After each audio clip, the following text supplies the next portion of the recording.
मोदी सरकार ने pension scheme को लेकर बड़ा ऐलान किया है। 1 जनवरी 2004 या उससे पहले नौकरी शुरू करने वाले सरकारी कर्मचारी पुरानी पेंशन स्कीम का फायदा ले सकते हैं। अब नेशनल पेंशन स्कीम से जुड़े सरकारी कर्मचारियों को पुरानी पेंशन स्कीम में शामिल होने की छूट मिल गई है। पुरानी पेंशन यानी ओपीएस ऐसी स्कीम थी जिसमें पेंशन अंतिम ड्रॉन सैलरी के आधार पर बनती थी। ओपीएस में महंगाई दर बढ़ने के साथ डीए भी बढ़ जाता था।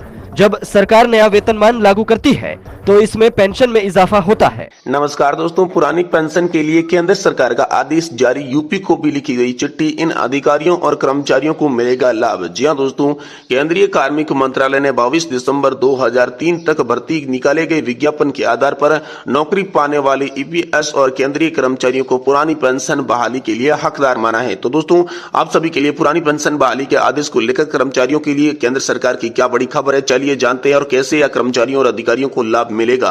देखिए दोस्तों, केंद्रीय कार्मिक मंत्रालय ने 22 दिसंबर 2003 तक भर्ती के निकले विज्ञापन के आधार पर नौकरी पाने वाले ईपीएस केंद्रीय कर्मचारियों को पुरानी पेंशन योजना का हकदार माना है। इसके लिए 31 अगस्त तक विकल्प की सुविधा भी दी गई है।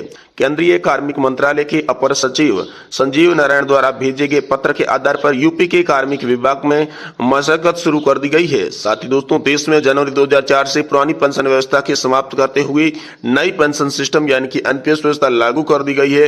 इसमें कर्मचारियों के वेतन से 10% की कटौती की जाती है। नई पेंशन में जीपीएफ की सुविधा नहीं है, जबकि पुरानी पेंशन में इस व्यवस्था थी।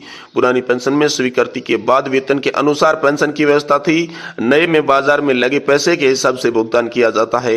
इस समय देश में पुरानी पेंशन व्यवस्था की मांग जोर पकड़ती नजर आ रही है। ऐसे में केंद्रीय कार्मिक मंत्रालय का यह पत्र बड़ा राहत देने वाला है। जी हां दोस्तों, कार्मिक मंत्रालय के पत्र के अनुसार इसके दायरे में केंद्रीय सशस्त्र बलों के कर्मी नहीं आएंगे। केंद्रीय कार्मिक मंत्रालय की ओर से भेजे गए पत्र में यूपी का कार्मिक विभाग इससे जुड़े सभी विभागों को उसकी कॉपी भेज रहा है, जिसके दायरे में आने वालों को 31 अगस्त 2023 तक विकल्प दिया जाएगा। केंद्रीय कार्मिक मंत्रालय के पत्र में कहा गया कि 22 दिसंबर 2003 तक भर्ती के लिए निकले विज्ञापन के आधार पर जनवरी 2004 के बाद नियुक्त पाने वाले पुरानी पेंशन योजना के प्रत्यावेदन प्राप्त कर सकते हैं। इसके साथ ही विभिन्न न्यायालयों और केंद्रीय प्रशासनिक न्यायाधिकारियों के द्वारा ऐसे अधिकारी और कर्मचारियों की पुरानी पेंशन से संबंधित समय समय पर आदेश करते रहते हैं। इसलिए अधिकारियों व कर्मचारियों को विकल्प लेकर पुरानी पेंशन योजना का लाभ देने पर विचार किया जा रहा है। साथ ही दोस्तों, इसके दायरे में आने वाले अधिकारियों और कर्मियों को विकल्प भी दिया जाएगा। जो अधिकारी और कर्मचारी विकल्प का प्रयोग करने के पात्र है लेकिन जो निर्धारित तिथि तक इस विकल्प का प्रयोग नहीं करते हैं, उन्हें पुरानी पेंशन योजना का लाभ नहीं मिलेगा। विकल्प देने पर ऐसे अधिकारी और कर्मचारी जो पुरानी पेंशन योजना के नियम 1972 के तहत कवरेज की शर्तों को पूरा करते हैं तो 31 अक्टूबर 2023 तक आदेश जारी हुए हैं।